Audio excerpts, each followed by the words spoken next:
Hey, GLP-1 plus sides community. Before we jump into the podcast, please take the time to leave us a 5-star review on whatever audio platform you're listening to the podcast on. Share your story and how the podcast has helped you.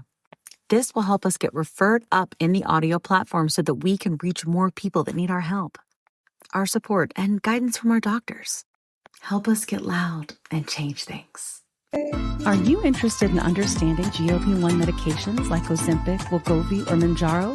Then join us on the Plus Sides Cracking the Obesity Code, the groundbreaking podcast helping people change their lives one episode at a time. The Plus Sides podcast is a disruptor. We're breaking down barriers, smashing stereotypes, and sharing inspiring stories that'll leave you feeling informed and empowered. Join us every week to learn from doctors who are specialists around GLP-1 medications like Ozempic, wegovy, and Mounjaro. They'll provide you with science and facts to validate these incredible stories. But that's not all. We'll also bring you the voices of the GLP-1 Mounjaro TikTok community, real people who face the challenges of obesity, related diseases and disorders, and discovered the incredible plus sides of GLP-1 medications. Our episodes are filled with heartwarming stories, laughter, and moments of triumph. You'll connect with our amazing community members who are reclaiming their health and experiencing their fullest lives. Are you ready to embark on a journey of discovery and empowerment? Tune in to the Plus Sides Cracking the Obesity Code, and together we'll change the narrative around obesity and end the stigma. Subscribe now on YouTube or your favorite podcast platform and join our incredible community. Let's celebrate the plus sides of life together, because every story deserves to be heard. Every life deserves to shine, and everyone deserves access to expert knowledge and medication. The Plus Sides Podcast. You're not alone. It's not your fault. Hey everyone, before we dive in, I really want to share something personal with you. About, I want to say like 8 to 10 months ago, after losing 100 pounds on GLP-1s and keeping it off for a long time, I started regaining out of nowhere, and I was terrified. But I also started having hot flashes and bouts of crying and snacky cravings and waking up at 3 a.m. unable to go back to sleep.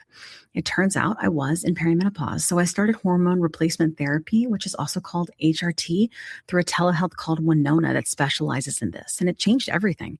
And now I'm sleeping better. And my hot flashes are all but gone, thank God. And I feel like myself again.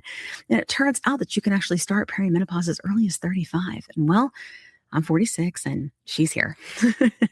HRT has really come a long way, and there's just no need to suffer anymore. So if you're like this and you're in the same boat, you can check out buywinona.com and you can use the link in our link tree to save some money. Want the fastest working GLP-1? For half the price, Ro now offers FDA-approved weight loss injections cheaper, with results you can see faster. Lose 15% of your weight with the formula from Eli Lilly that hits not one, but 2 hormones to curb hunger and nausea. Weight loss faster, confidence higher, price cheaper. See if you qualify at ro.co/TV. Welcome to the Plus Size Podcast. I gotta tell you, the most entertaining thing is to work for a husband-wife team or work with a husband and wife team. Is it weird? Well, I've become, by default, the sister wife, not like the weird way, but sure, not in a weird way. Well, but you've known John. I've known you guys forever, and we all used to work together. So yeah. Okay, back on track. Hey guys, hi. Hello. If you're new here, this is the Plus Sides Podcast, which is currently a finalist for the Anthem Awards, which is a Webby Awards show for social impact. Like, we're finalists in 2 different categories. We literally still don't know what we're doing, but we're just like, I don't know. I'm talking about. Thank you. We don't know what we're doing. Come along for the road. Yeah. For the ride. Oh, here. I don't even know how to say that anymore. Such good news. So we have to, in the show notes, have the link for you to go and do the voting. The voting is like, they're already doing the voting for the 2 awards, the 2 categories we're in. That we're finalists in, but there's this other award that's the Community Voice Award, and so like it allows people like our people to go in and vote, and we want that. So do it, Kay. It's good. Yay! All right. Anyway, I'm very tired. I'm gonna do my best. But you look great. And your eyeshadow is popping. Well, that's because that new eyeshadow, right? Eyeshadow. Yeah. Oh, and they're opal, but I got something in my eyeball. It's driving me kind of nuts. I'm gonna be like a little, like a fuzz, like a little twitching on the corner. Yeah. Little If you're new here, this podcast is driven by the people of who have the disease of obesity, type 2 diabetes, metabolic disorders. They come on and share their stories, and then we have on experts to pair with that. It's kind of like a duet if you know TikTok, okay, or it's Stitch if you know TikTok. But long form content as opposed to short form, because this is a complicated disease and we need more than 10 minutes. Okay. And so this is what this is, right? And we're trying to change things. And a lot of people will tell us all the time that they hear the show and it gets them on a path to forgiving themselves for self-talk. And it gets them on a path to forgiving doctors and family members and other people who just didn't understand. And I mean, I've met people with tears in their eyes saying that this has changed their life. So we're so glad to have you be here and be a part of this. We are trying to get loud and change things. We don't know what we're doing, but we're just going to keep being annoying and talking about it a lot. Like I'm telling you, I continue to fall out of favor with people because I talk about it so much, but I'm like, I don't care. It's kind of the point. Like, that's what we're doing. I'm okay with it. I'm okay with it. I am too. But I've been on these meds for over 2 years. I've lost 110 pounds. I'm at a weird kind of maintenance area and I'm okay with it because I'm not gaining and my numbers are great. So, and I can move throughout the world in my body with less inflammation. My blood pressure is good. Like, my mind is still. So, well, it's not still, it's very busy, but it's not, covered in like noise of all the things in the land, So it's been great for me for those reasons. But I think there is a lot of mental stuff to go through on this journey. And I'm going through that. Thank God for therapy. Woot. And we have Kat here. Kat, who are you? What you doing? Why are you here? What's up here? I just realized that you can really see my sweatshirt, but hey. It's okay. It's my 500 ride club. That's right. For your that was, when did I hit 500 rides? It was a couple months ago.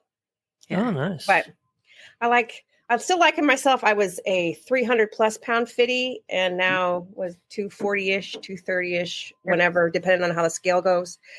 Fitty now too. I love to kick the weights around and I love to ride an indoor bike, not an outdoor bike. That's right. Cause you get hot. I get hot, but riding an actual bike on the streets of anywhere. No. Nice. No. Well, that's so glad to have you here. Catastrophe. You what? We're so glad to have you here. I know. And not out riding bikes. No. I did that in Bermuda and I that was traumatizing. Well, that's for another day. Another day, another podcast. Another day. But I have used the Mounjaro, don't you know? Well, from the Midwest. For 2 years. We've been on this for 2 years, right? Over 2 years, Kat. Yeah. And I have been on. We're like old. We're old. It's crazy. Like when I talk about when I make like TikTok shop videos, telling people I'm like back in the day when I sold in the beginning on TikTok shop. I'm like, it's been a year, lady. Like, you know what I'm saying? But in TikTok, that's like 10 years. You know, it's like that's a lot. Like 2022, it was just bubbling. I found a few people. Most of them are not on TikTok anymore. No, except for Weight Doc. Oh, but I lost the majority of my weight, probably like between 22 and 2023. Yeah, and then 2024 is the year of the gains. Yeah, and the sporadic coverage, compound insurance, the adventure. The adventure. But now I'm finally back down from those gains. It took a while. I got kind of swollen. You know why? You know why Dr. Sowa is going to tell us? It's because obesity is a chronic inflammatory condition. Yeah. But I'm telling you, like it was work just to stop from gaining more during the summer months and the spring months. It was work. Yeah. And then I was like, I'll be danged. I'm not going to do 2 workouts a day like I used to when I was, deep in my disordered eating. Yes. Yeah. And we'll talk. I love to ride today. I know you do. We're so glad to have you here, Cycle Bar Cat. Glad to be here. Who's that guy over there, Bear? Bear the Extraordinaire, your podcast editor and the knower of all things and the director of all. So that is me. In case you wanted to know, I'm the one that made it happen. Well, I'm the one that stopped it. So it's entertaining. Well, you are definitely the one that convinced me to go to DC. I did. And it was your idea to get the shirts that said made GLP-1s affordable. Yep. And it was because of you that we did that. We got all the publicity that we got for the podcast. And why? I know. That's how come I'm the director of all. Right. Like, director of all. Bear the extraordinaire director of all. Yes, that's I like that. Am I just the arm candy like talent? Yeah, you're the arm candy I'm talent. working too hard, and I want like the talent. Yeah. They're nice. Listen, I've got 2 pieces of arm candy. You know, different flavors. It's awesome. You know, get to show both of you off every week on a new podcast. Yeah, both my arm candy. Listen, if we win this award and we go to New York, we all got to go together. We got to make it work. Okay. If it happens, we have to have John in the middle and pay him to have it take. You're gonna have to put a fur and coat have on. it. Oh, we'll make a shirt and everything. It'll have to happen. Yeah, we'll go to the awards. Okay. You need to have a fur beanie on as well. Okay, I can do that. I can and a chalice. And yes. I will need a chalice. Yes. Stand in the center between the two. Oh my god! But if I'm gonna have a chalice, though, I need to find one like Craig Ferguson had on the Late Show that was a rattlesnake. I need a chalice design like that. Okay, my husband had a chalice and he broke it on his 50th birthday. That would be bitchin'. I would love that. Go on. Okay. No, just get one that says bitchin' on it and you'll be good. Yeah. Oh, that's even better, Kat. I love that idea. Okay. All right, sorry. Okay, so I've been on GLP-1. This is why we really don't know how we got this award nomination. I guess we're a hot mess. Yeah, we're a hot mess. But I've been on the GLP-1 with the wifey for the wife's 2 years. I'm a couple months behind her. No, so maybe a year behind. Maybe 18 months. Maybe I'm not quite a year. I don't think. I don't think it was quite a year, babe. I think it was a couple months behind you. But I've been on all of them with the wifey. And Mounjaro so far has been the one that's been the best for me. I'm on 12.5 and it works. Keeps my weight where I want my weight right now. I'm losing still. But if I have no doubt in my mind that if I just picked up my eating a little bit more on certain things, I could probably maintain my weight right where it's at on the dose that I am, and I'm real happy with it. So good, nice. Yep. All right, now to why you're actually here. That was all for the new people. Well, we have a lot of new people though. I mean, like once we were on Nightline, I think we went up 5,000. Like shameless plug. Yeah. Yep. Shameless plug. We need like a funny sound. Sound effects. Yeah. Hold that thought. Back when we were on GMA, shameless plug. Nice. Yep. I love it. Okay, anyway, we're gonna get started. So tonight, we have on my friend Brian from the community, and he is going to tell us his community story, and I'm going to invite him in. Okay. Hello. I recognize that background. It's always on your lives. Yes, yes, it is. I'm the colorful I have light ADHD, guy. and I'm like something shiny, because it's like it reminds me of those straws that you drink through. The little straws that have. That's what it reminds me of. I like it. And they belong to my 14-year-old son, so he doesn't know that when he's not here, his lights become my backdrop. So that's pretty cool. It serves double duty. It's quite smart. It brings in all the peoples, There you go.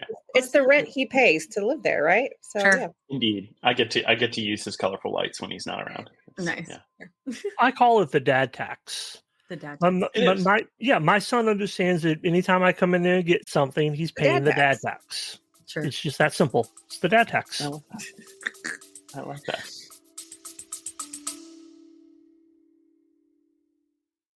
Quick pause here. I've had moments on my GLP-1 journey where insurance changes or rising costs force me to look for a new provider. And honestly, that process can feel very overwhelming.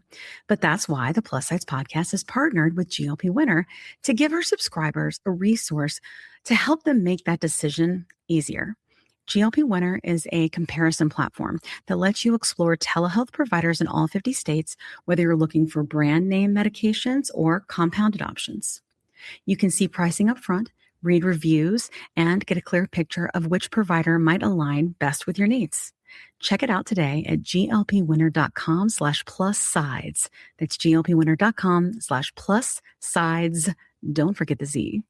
Let me tell you a quick story.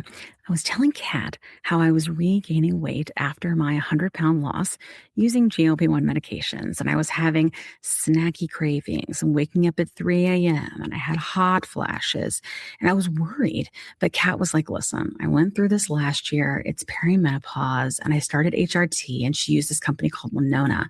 So I started going there to see if this was something that was going with me. Turns out it was, because I'm 46.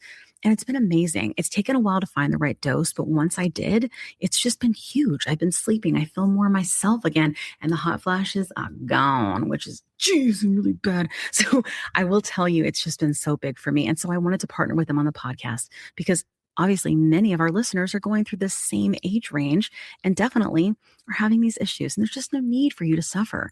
So if you go to the link that's in our link tree, you can click on that and save money. If you go there and you meet all the criteria, and this might be something for you to try. So I just want to make sure you have this great resource because it's just been such a big difference for me and Kat.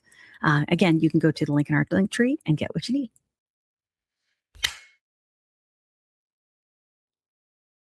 "20 seconds a week to lose 20% of your weight in a year with diet and exercise." That's the power of GLP-1s through Ro. Ro helps find the medication that's right for you, based on cost, availability, and your weight loss goals. Losing weight with GLP-1s is possible through Ro. Okay, so Brian, here's how we do things. I feel it very important. This from the beginning. It always bothered me because you weren't here when we were here in the beginning, but we were villainized really, really bad until Weight Watchers got in the game. Point blank, period. And it was a lot of the obesity or taking it from the diabetics language, and it was pretty bad for us. And when they would take our clips and put them on GMA or whatever, they would block out our tummies. And many of us felt very insulted, like they were trivializing our experience, our life-changing experience. And so I wanted to have this space that was safe where you could just say what you wanted, unfiltered and uncut. So I'd like to offer you that space now. Kat and I are going to go on mute because we're interrupters, but we'll still be here just in case you need help. But ultimately, this is your time. Take it. Okay. Great. I mean, I don't mind being interrupted, especially, Trust me, we'll be talking for hours if Kat and I we've made those mistakes already. That was season 1. Sure. Go ahead. All right. Well, I'll just start and share a little bit about how did I get here, right? So today marks 165 days since I started my GLP-1 journey. So that's, I think, 5 months and 1 week.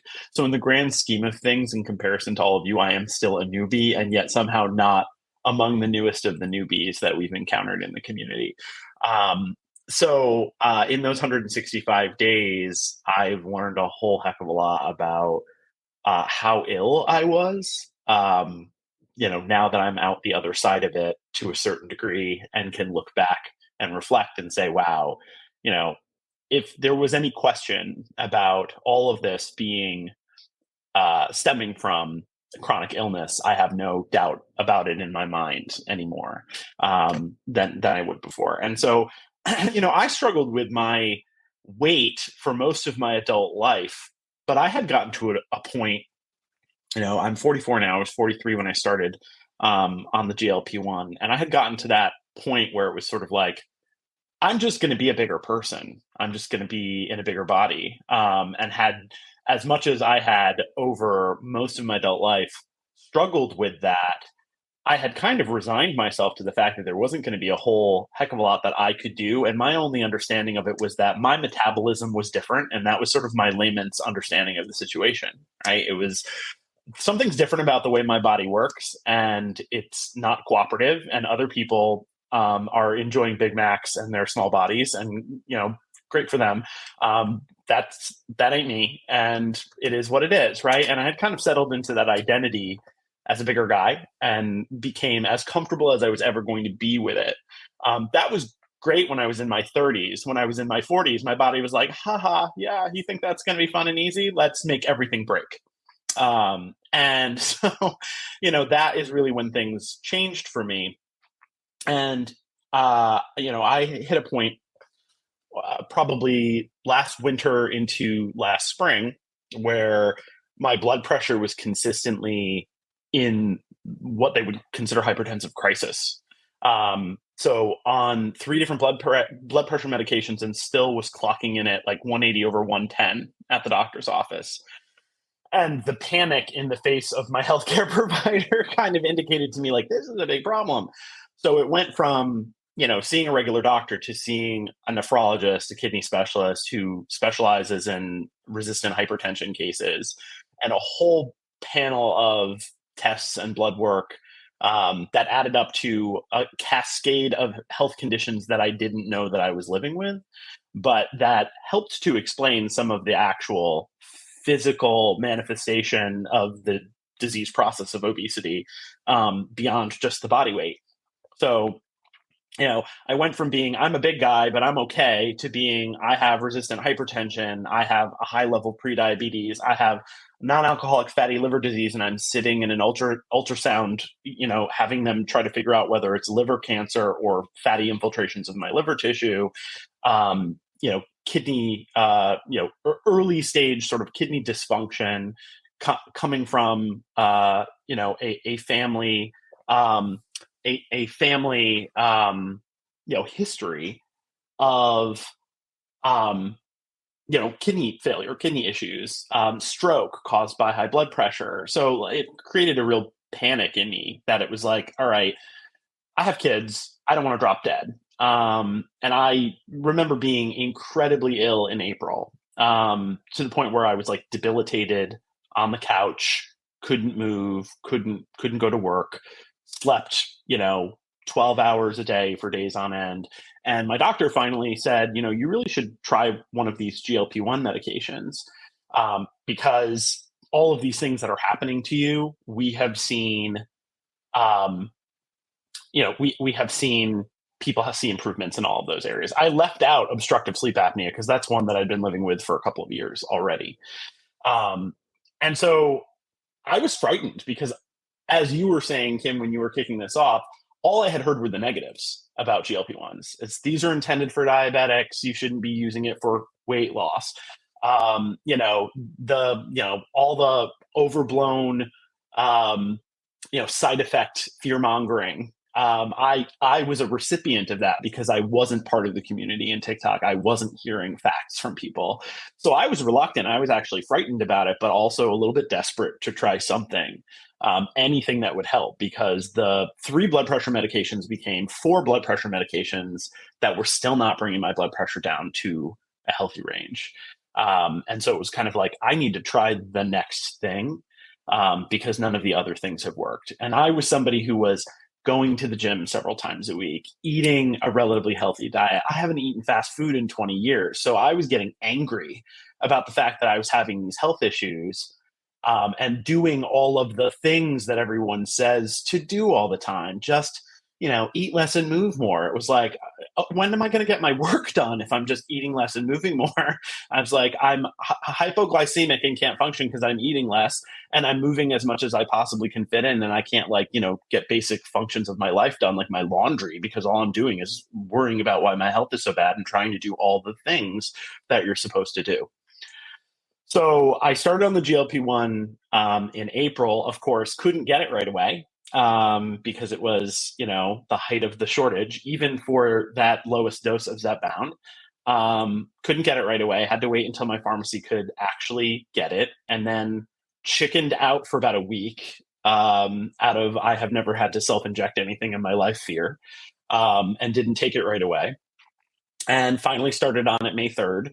And it's been transformative. I just got my blood work back at 5 a.m. this morning of my metabolic panel, that I've been waiting to get done, because my annual physical is Thursday. And I was like blown away by how good the numbers are. Stuff that wasn't bad is better. like cholesterol, which was fine. It wasn't high, but it's lower than it was. So everything has improved. The non-alcoholic fatty liver disease, as far as the liver enzyme levels, show that it's improved, if not resolved. No more kidney function issues. My CPAP is showing a change from an average of 25 events of not breathing per night to 1. Not per night, per hour. 25 per hour has gone to 1 per hour. And I frequently fall asleep without the CPAP, which I'm sure I'll get yelled at on Thursday for. But it's because I can sleep through the night without it, and I don't wake up in the panic going, "Oh, I can't breathe. I should put that thing on." All of that. I try not to hyper focus on the weight in terms of numbers. I mean, I'm proud of the number and I'm happy about the number. But since I kind of joined into the GLP-1 community, primarily on TikTok, a little bit on Instagram, I've seen so much of the mental health challenge that seems to come up for people when it all becomes about weight and it becomes about comparison and it becomes about, am I successful or am I not successful? Is that person doing better than me and not doing better than me? And I've caught myself in that cycle from time to time. And so I've tried to remove myself from the minute details now as much as I can. And I'm trying to remind myself to not broadcast the whole numbers of weight loss as much. I'm thinking about percentages because percentages are more real and percentages are more about your individual journey. And it's more easy to compare a percentage to another percentage than it is to look at pound for pound and not understanding the whole backstory that goes into where someone started and where they're headed.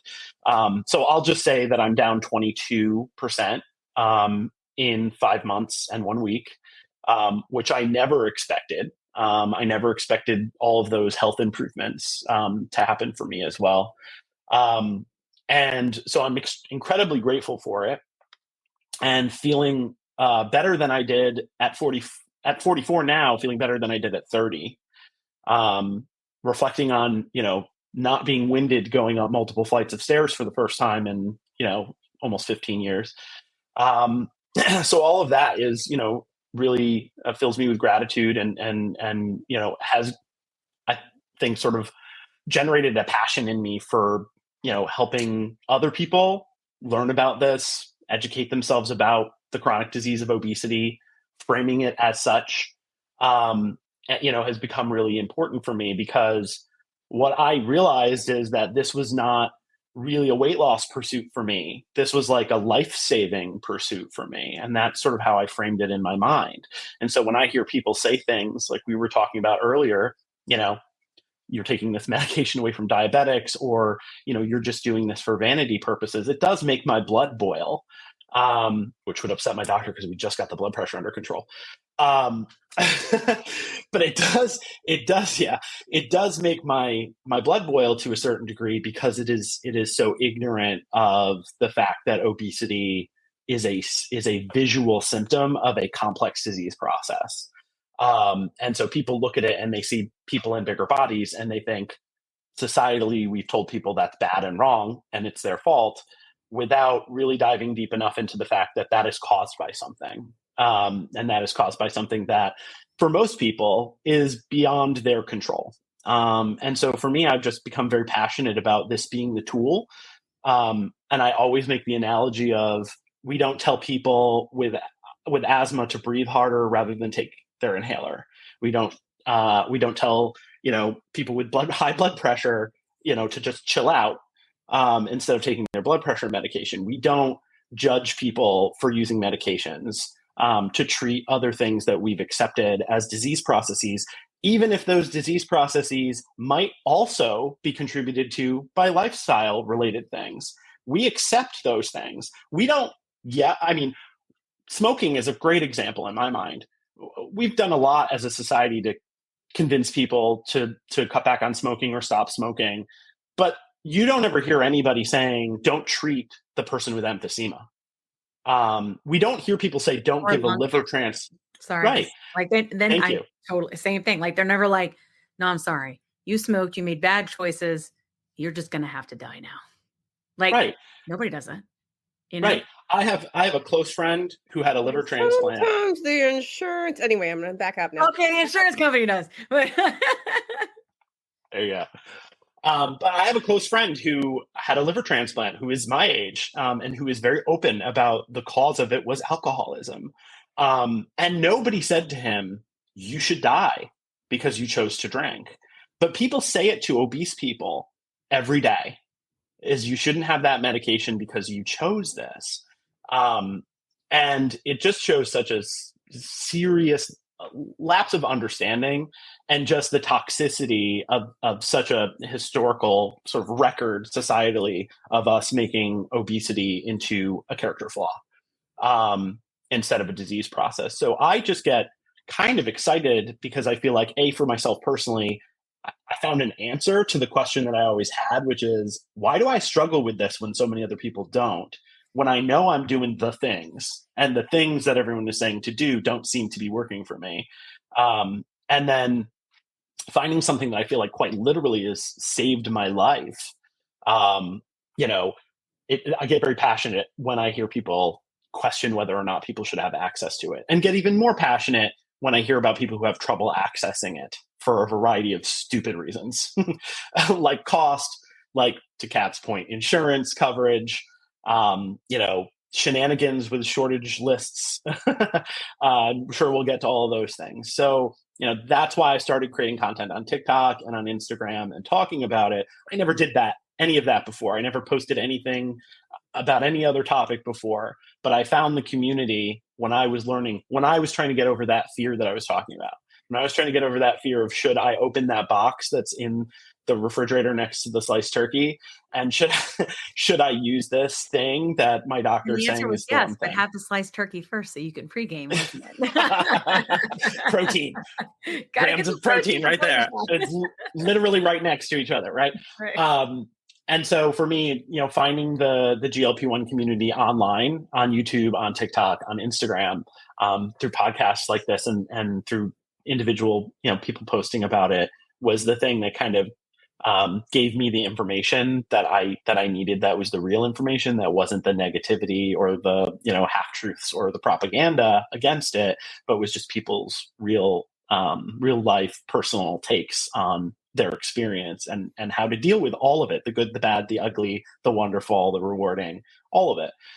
So that's why I started talking about this and sharing my experience and trying to get really candid about it, because it's been very transformative. And for me, after kind of getting through the logistics of how to start this and how to deal with it, it became for me much more a reflection on how to experience this in a healthy way. And I don't mean necessarily just in a physically healthy way, but also in a mentally healthy way. And just grappling with all of those, traumas, historical traumas about weight, about being treated a certain way, about, health challenges, about all of that, but also just sort of dealing with the process of like personal change and transformation and what that can mean, because it can be both wonderful and daunting. And so that's also an area of focus for me, has been, I'm always talking to myself. When I create content, I'm always talking to myself. It may sound like I'm, preaching something or teaching something, but literally it's always a conversation with myself. And me thinking, if I have this conversation out loud, I'll process it. I'm an external processor, like many of you must be as podcast people, external processors who can think things through by talking about them. And so I thought, well, maybe for once, me running my mouth might actually be useful to other people as I think out loud and talk out loud about what I'm experiencing. What I'm hearing other people saying is resonating with me. Maybe I can add a voice to that. That might be helpful. I do remember, Brian, like I came across your live when I was like dead scrolling, because you're a late night liver and I'm always trying to go to bed because I've always struggled with anxiety before the bed, which I have noticed with my CGM is usually because my blood sugar is crashing. So I eat differently now because of that, but regardless, it's like, it's a thing. I came across your lives and you were just started and I was just like, it's fresh blood. And I was just like listening, because I always, now that I've been here for a while, right? Like over 2 years doing this, I like to hear, I love the aha moments. I love watching it. I don't want to lead anybody in the direction or anything like that, but they'll be on a live and they'll go, it's really quiet, or yeah, I'm kind of finding I'd rather have a bunch of vegetables than anything else. Or you know what I mean? They'll say these things and they'll go, maybe this was the stuff. And I remember seeing a live view and I was like, hi, like new guy. And I was like, I'm Kim, and you were like, hi, Kim. Like you had no idea. So you're like, you were super new and you were just like, hi, like it's nice to meet you. And then, and you've just been doing lives ever since. And I think it's great, but I remember watching you have the realizations and I saw that you kind of had that passion for that mental piece that I do, which is unwinding all this crap in your head. I don't feel like I've ever really heard you talk about your experience with food noise, especially since your weight gain didn't really happen until later. Is that something that you experienced? Oh yeah. I mean, it was the first thing that went away. I always say, and I've heard other people say it the same way, is I didn't know food noise was a thing until it was gone. Yeah. And for me, fortunately, very early in the GLP-1 journey, at a very low dose, did I start to experience that quieting. And it was an almost eerie silence because it was something that I didn't realize was ever present. Yeah. And I tried to get nerdy about like what causes that? What is that from? Is that like your brain misinterpreting your insulin levels or your blood sugar levels and trying to convince you to like raise your blood sugar? And I don't know if any of that is true, but I tried to sort of rationalize that in a scientific way. Maybe Dr. Sowa can tell us. But I noticed that went away, and I still have plenty of other anxieties, but I was very happy to have the food-related anxiety be off that plate for the most part. And that was a game changer because I did experience food noise. And I feel like I fought it constantly without really realizing it. Just that chatter, that constant chatter, food-related chatter in your mind, that you think is normal when it's just part of your day-to-day and it's just how your brain works. But it's, I think people who don't experience it perhaps don't realize how much of a under the surface battle that is with yourself. It's an internal struggle to sort of tell yourself to shut up and no, I don't need to eat something right now, or no, it doesn't. I don't need to think about what I'm going to snack on, or I really shouldn't be thinking about tomorrow's dinner or today at breakfast. Those types of things. Yeah. I think people don't always realize that's what that is. And I didn't even realize that's what that was. That internal battle of batting that whack-a-mole of food noise, constantly trying to shut that up, somewhat unconsciously throughout your whole day. And, I also equate it to things, that are related to thinking about the external world's reaction to you eating as well, because I remember being very conscious about like,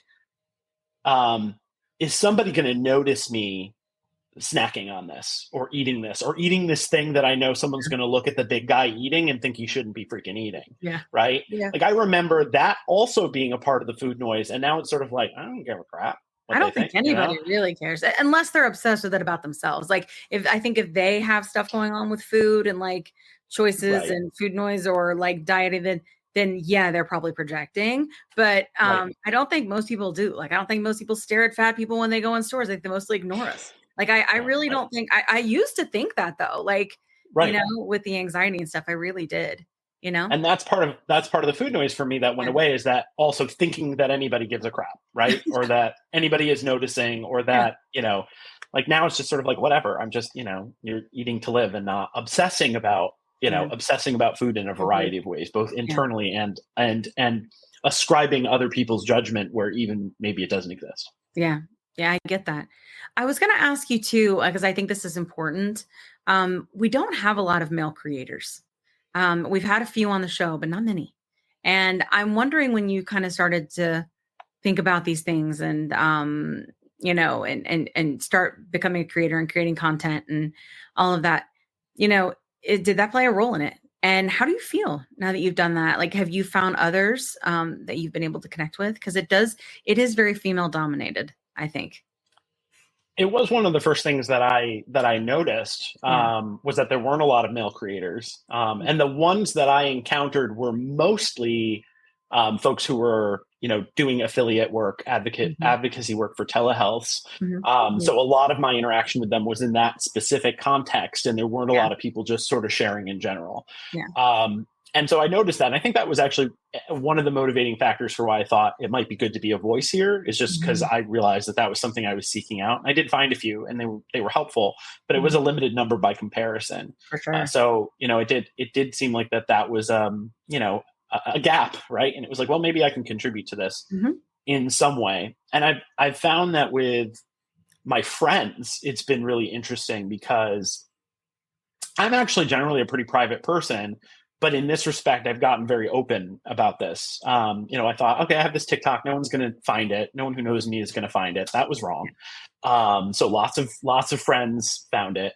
And a lot of people came out of the woodwork because of it, saying either that they were on one and just never told anybody, or that they were interested in it but didn't know who to talk to about it. And so that was really interesting, is being very open about it with my male friends. Has yielded some really interesting conversations, because almost all of them have started from a place of reluctance to talk about it, and people feeling like, oh, you're someone who hasn't been shy about this, so I can talk to you about it.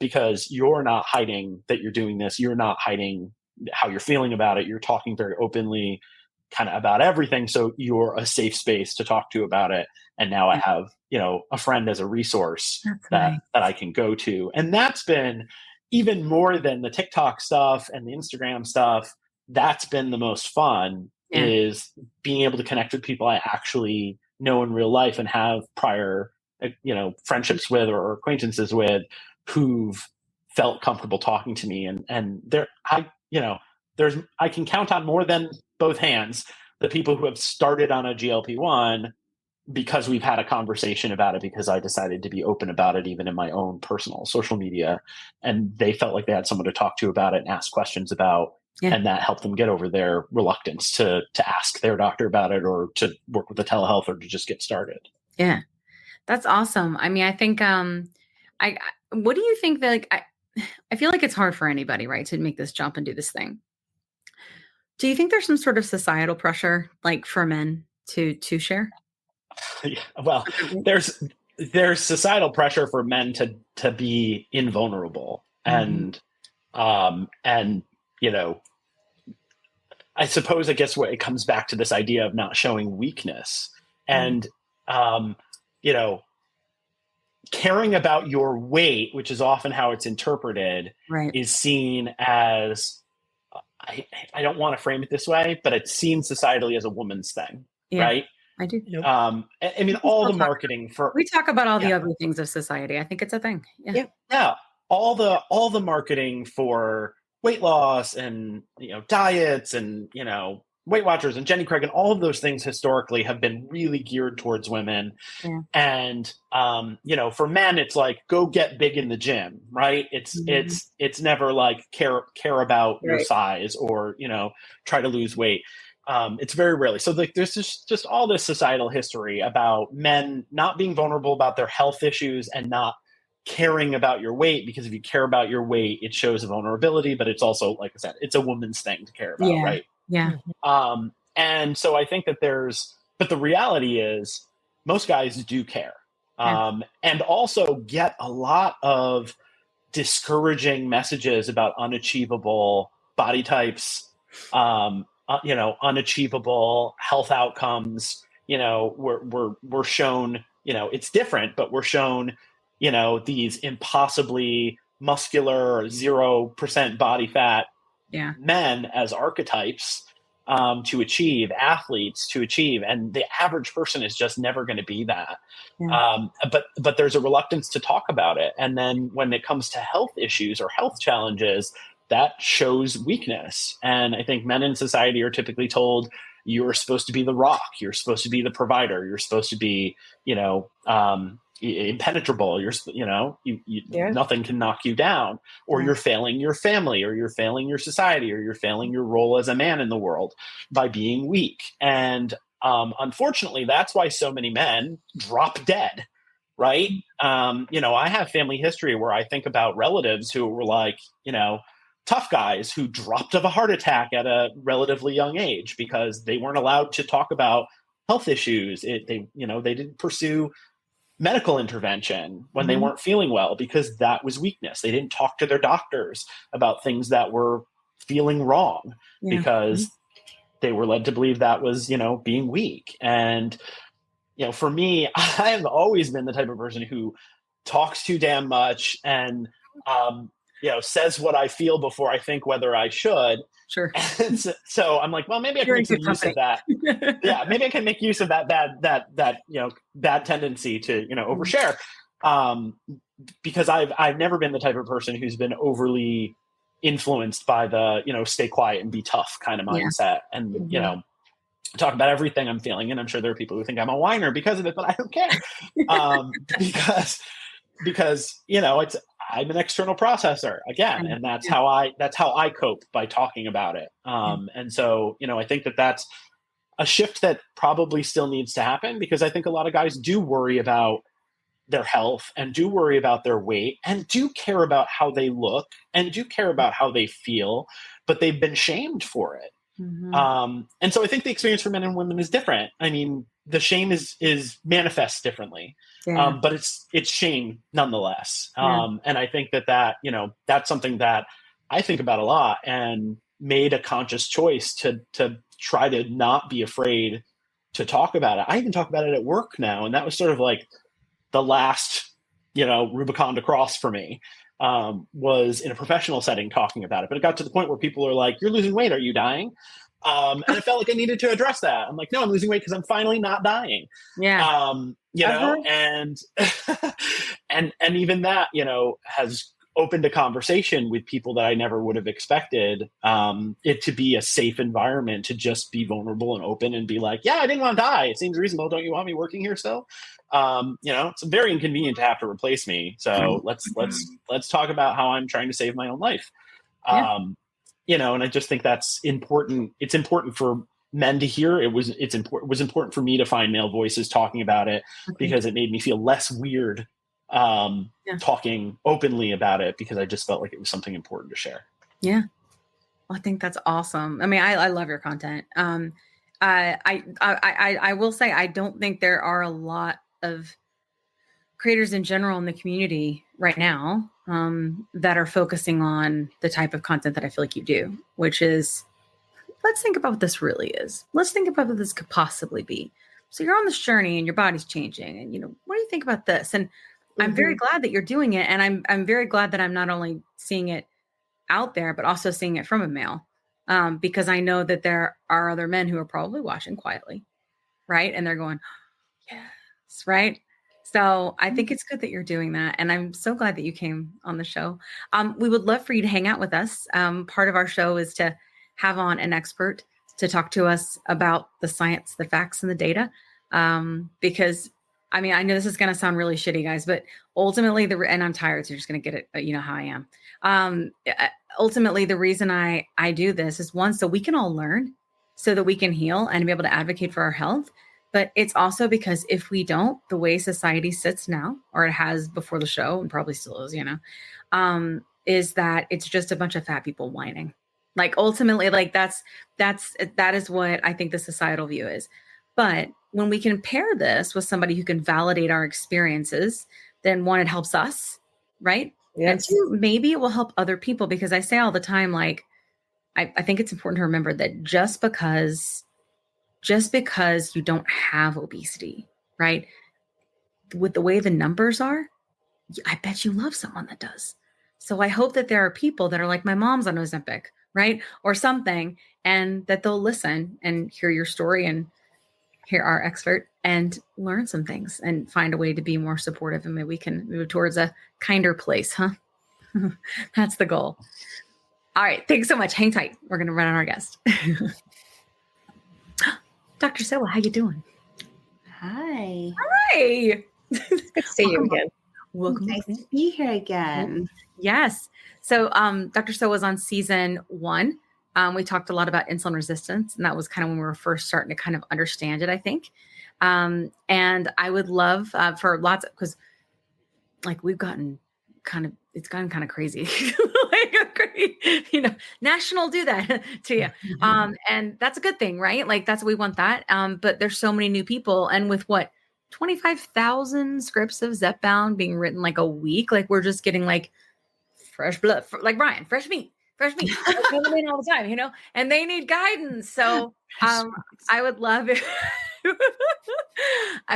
you could tell us a little bit about who you are and how you help people. Yeah. Ask you more detailed questions. Okay, so I am Dr. Alexandra Sowa. I am an internist and obesity medicine specialist. I am founder of a company that supports people on GLP-1 medications called SoWell. And I am forthcoming author of the book, The Ozempic Revolution, coming out by HarperCollins in January. So, that's fantastic. Yes, that's the big news. So it is the first book on this class of medications, and it's a comprehensive user guide to the medications and how to be successful. So I've taken everything that I have learned in helping patients for over 10 years. I know it feels like this journey is new and short for many people, but these medications in some form have been around for a long time, and I've been using them for over 10 years in my obesity medicine practice.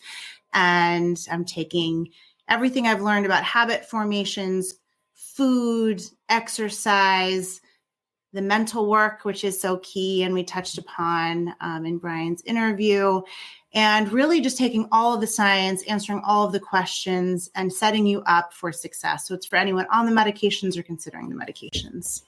That's fantastic. Yes. Oh my God, That's I love exciting. it so much. I'm so excited. I cannot wait to read it. I'm excited to send it to you. Oh, I'm excited. I'll read it and do a review. It'll be great. I would like a copy this is of trash. that too, She shouldn't be 'cause I on our wanna show read anymore. I'm still getting through. Was it Dr. Mo's book, Happy First? And I got another book to read. Oh, I love it. I love it.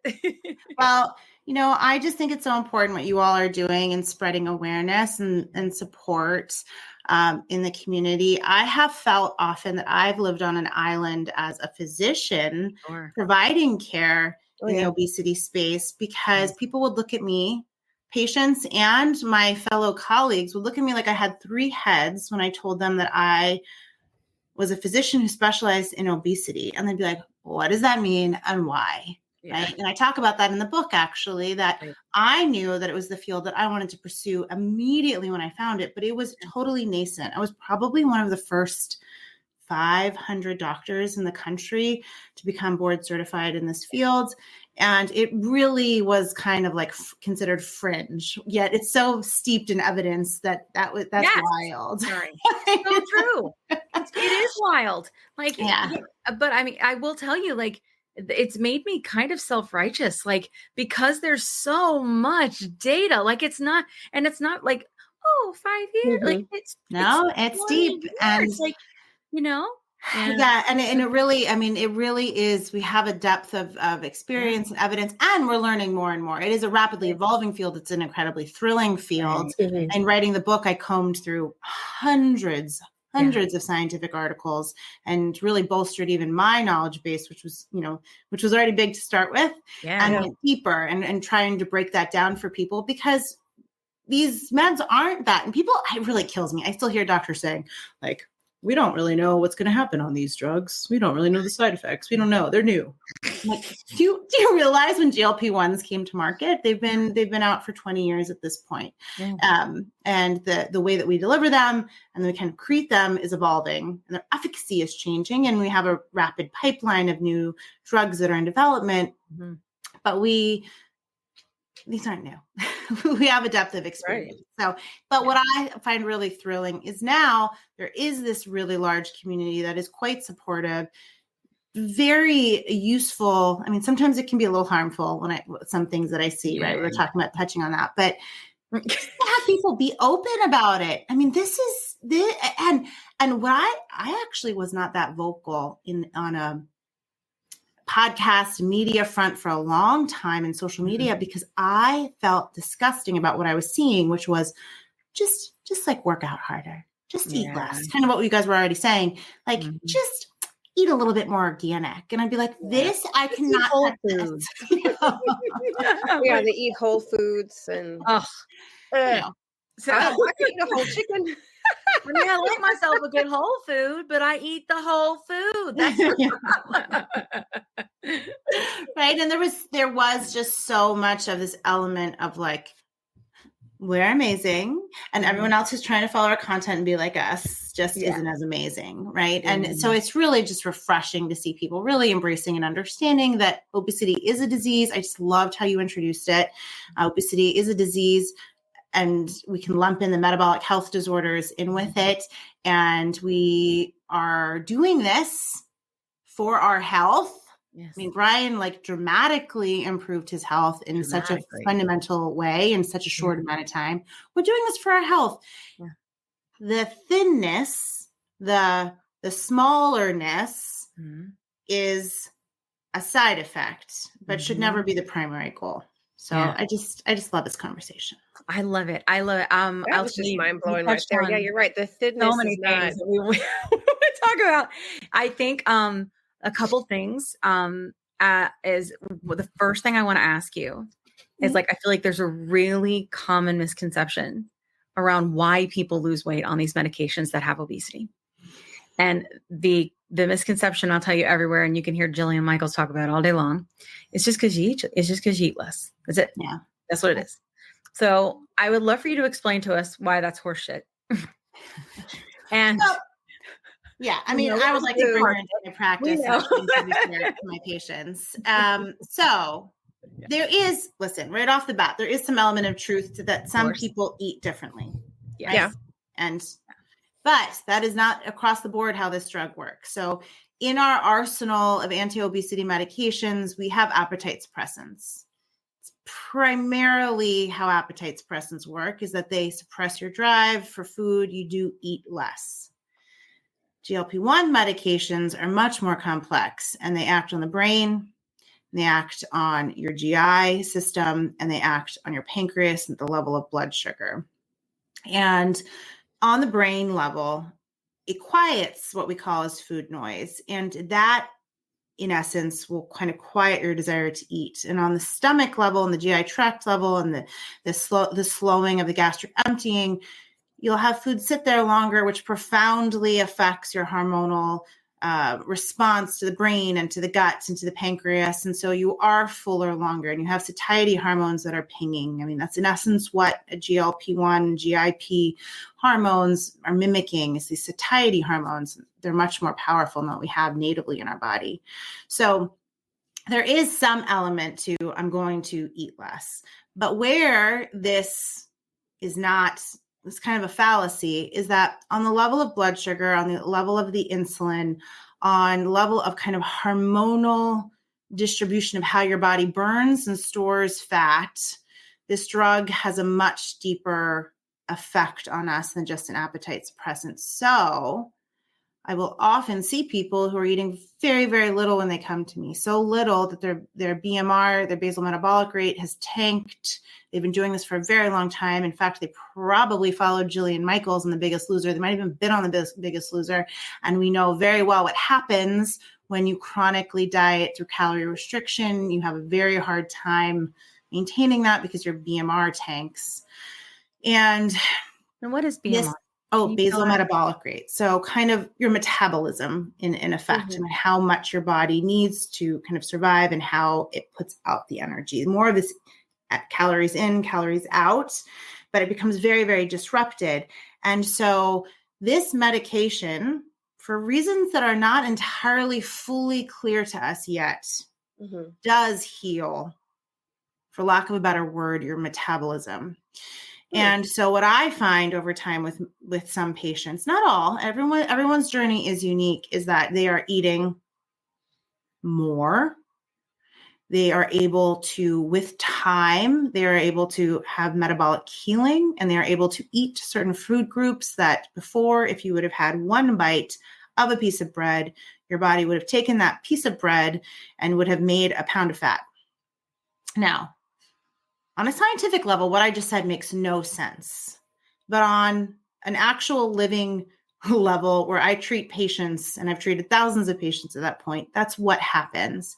And I think traditionally doctors have said, you're lying. There's no way you're eating that little. There is no way that one piece of bread translated into fat gain. Like what? That doesn't make any sense. But in actuality, it's true. And I know that everybody's listening to this podcast is like nodding their head. They're like, I get it. Yeah. Mm-hmm. And I feel that. And so these medications are just truly revolutionary in the sense that they are freeing us from this push and pull of starvation and high energy output and this like dangerous tug of war where we're constantly losing and then regaining and then losing and then regaining and yo-yoing. And that's actually in the subtitle of my book, is that these medications are helping us to end yo-yo dieting and to reverse disease. Because what science has found, what I have found, is that you lose and then you maintain your loss. And at some point, someone said that when I was kind of in the wings, it was kind of like, yeah, I've stopped losing, but I'm maintaining. And that's a goal of these meds, is that that's a beautiful, beautiful thing, because historically in life, once you started gaining, you never stopped. It was hard. It's still hard work. When I was experiencing some gains last year or this year, 2024 feels like 2 years to me. Honestly, it feels very long. But yeah, it was work to just stop. I was gaining weight and it was work to stop gaining further. So this makes a lot of sense. Yeah. No, it's a win. And like, it is all about expectation setting. And that is really important. And something that I think that I do always with my patients at the beginning is that, listen, science shows us that we can expect a certain amount of weight loss with these medications, right? We see a little bit more weight loss, significantly more, to be honest, with zepbound and Mounjaro, tirzepatide, but we see a huge amount all still with Semaglutide. And we can set the goal for us to achieve that. Now, many, many patients of mine will go far beyond that, but we have to kind of set realistic expectations at the beginning. And I will never tell someone on our first visit or our second, generally not very far into our journey together, will I tell them what ultimately I think their goal really will be. We'll set those incremental goals at the beginning and really being realistic about what it is that these medications can do. It's very, very different for every person, because every person brings such a unique history to their weight loss journey that it's just different. And so having these expectations and then reframing what we want out of them and finding joy and satisfaction when it gets time for maintenance, I think is really, really important. Yeah, I totally agree. I mean, I will say, like, it's been very interesting. You know, I've never gone this long. I've never lost this much, and I've never gone this long without regaining in my whole life. And I've had surgery. I mean, I had lap band surgery, but still, like, I've never been so much less inflamed. I've never been able to think as clearly as I can now.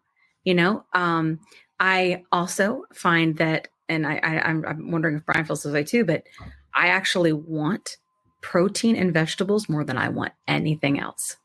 Like, want it. Yeah. And that blows my mind, because that was never a thing with me at all. But that's what I crave. And people would always say, like, why do you want all this other stuff? And I really think, and I would love for you to touch on this, I felt like I always was drawn to the things with the most calories, with the most sugar, with the most everything, feeling like I had to have it. And I do remember a point in time on the medicine when I was hungry, and I was like, I really want something, but I couldn't figure out what I wanted to eat. And I looked over and saw a Swiss cake roll around my house, because my family loves them and I did too. Well, don't anymore, but I really don't anymore. It's weird. It's bizarre. It's bizarre. I still like cake. If I'm gonna have a cake, I want a cake. You know what I'm saying? I don't know Swiss cake crap, you know, but yeah, you're right. I remember looking at it and going, oh, I just could grab that real quick and eat it. And I was like, I don't really want that. And then I went to the refrigerator and I got out some nuts and some cheese and some berries. And I ate that. And then I remember having this like moment where I went, oh my God, I was just hungry. Like, that's what hungry equals. That's hungry. Like, you know what I'm saying? Not the other thing that I always thought was hunger. That was food noise. They're different things, you know? Can you touch a little bit on what that is and why these medicines help with that? But before you touch on that, Dr. Sowa, just one additional thing to add to it too, because it's something that I noticed with myself. I've always eaten a lot of protein, but I've noticed, especially the last 6 months or so, when I want protein, I normally don't want things that are breaded as much as I used to. Rather, it's like fried shrimp, fried chicken, country fried steak. Like, I don't really want the fried stuff either. It's like I want I want the pure. I want the pure, the unsullied. You don't want the air fried chicken recipe I made last week? Just kidding. Oh, I'll eat that. That looked delicious. So I think actually there are two things here. So I'll hit on both of them. So, Hey Plus-Siders, we're so glad that you were able to tune in for part 1 of the episode. Part 2 will be posted next week. We look forward to seeing you then. Have a great week. And remember, you're not alone. It's not your fault. Let me tell you a quick story. I was telling Kat how I was regaining weight after my 100-pound loss using GLP-1 medications, and I was having snacky cravings and waking up at 3 a.m. and I had hot flashes, and I was worried. But Kat was like, listen, I went through this last year. It's perimenopause, and I started HRT, and she used this company called Winona. So I started going there to see if this was something that was going with me. Turns out it was, because I'm 46. And it's been amazing. It's taken a while to find the right dose, but once I did, it's just been huge. I've been sleeping. I feel more myself again. And the hot flashes are gone, which is, geez, really bad. So I will tell you, it's just been so big for me. And so I wanted to partner with them on the podcast because obviously many of our listeners are going through this same age range and definitely are having these issues. And there's just no need for you to suffer. So if you go to the link that's in our link tree, you can click on that and save money. If you go there and you meet all the criteria, and this might be something for you to try. So I just want to make sure you had this great resource because it's just been such a big difference for me and Kat. Again, you can go to the link in our link tree and get what you need. Today's episode is brought to you by Ro, a telehealth platform that's changing the game of GLP-1 access. What sets Ro apart? Ro understands the challenges of navigating insurance hurdles and the skyrocketing prices of GLP-1 medications. That's why they specialize in getting insurance approvals for GLP-1s. And if insurance is a barrier, they go a step further by prescribing brand name zepbound vials for prices close to those of compound GLP-1s. With Ro, you're not just getting a prescription, you're getting a partner in your journey that's helping you access affordable treatment and guiding you every step of the way. Whether it's insurance approvals or cost-effective alternatives, Ro is here to make sure that you get the medication you need. Visit ro.co/plussides with a Z today to see how they can help you take control of your weight management journey with affordable, accessible care. That's ro.co/plussides with a Z, making healthcare work for you. Check out the link in our show notes for more details. Are you interested in understanding GLP-1 medications like Ozempic, Wegovy, or Mounjaro? Then join us on the Plus Sides, Cracking the Obesity Code, the groundbreaking podcast helping people change their lives one episode at a time. The Plus Sides podcast is a disruptor.